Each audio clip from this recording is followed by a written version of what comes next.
नमस्कार दोस्तों, आज मैं आपको एक कहानी सुनाने जा रही हूँ।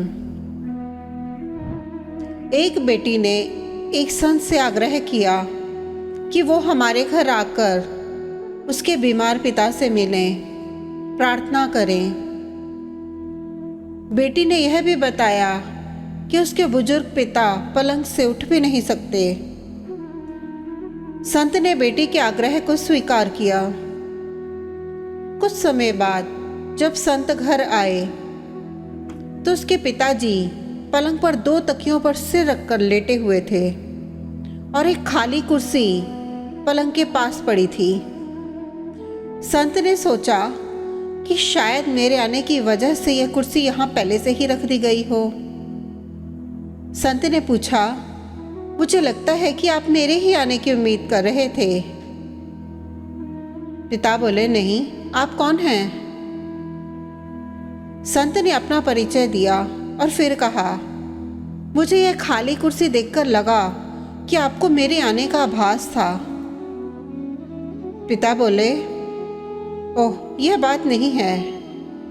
आपको अगर बुरा ना लगे तो कृपया कमरे का दरवाजा बंद करेंगे क्या? संत को यह सुनकर थोड़ी हैरत हुई, फिर भी दरवाजा बंद कर दिया।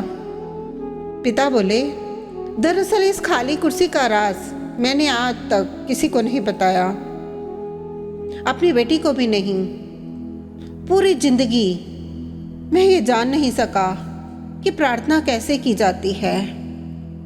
मंदिर जाता था, पुजारी के श्लोक सुनता था, वो तो सिर के ऊपर से होकर गुजर जाते थे, कुछ पल्ले भी नहीं पड़ता था। मैंने फिर प्रार्थना की कोशिश करना भी छोड़ दिया। लेकिन 4 साल पहले मेरा एक दोस्त मिला। उसने मुझे बताया कि प्रार्थना कुछ नहीं, भगवान से सीधे संवाद का माध्यम होती है। उसने सलाह दी कि एक खाली कुर्सी अपने सामने रखो, फिर विश्वास करो कि वहाँ भगवान खुद ही विराजमान हैं। तब भगवान से ठीक वैसे ही बात करना शुरू करो जैसे कि अभी तुम मुझसे कर रहे हो। मैंने ऐसा ही करके देखा, मुझे बहुत अच्छा लगा। फिर तो मैं रोज 2-2 घंटे ऐसा करने लगा। लेकिन यह ध्यान रखता था कि मेरी बेटी कभी मुझे ऐसा करते देख ना ले। अगर वह देख लेती तो परेशान हो जाती या वह फिर मुझे किसी मनोचिकित्सक के पास ले जाती। यह सब सुनकर संत ने बुजुर्ग के लिए प्रार्थना की, सिर पर हाथ रखा और भगवान से बात करने के क्रम को जारी रखने के लिए कहा। संत को उसी दिन 2 दिन के लिए शहर से बाहर जाना था, इसलिए वह विदा लेकर चले गए।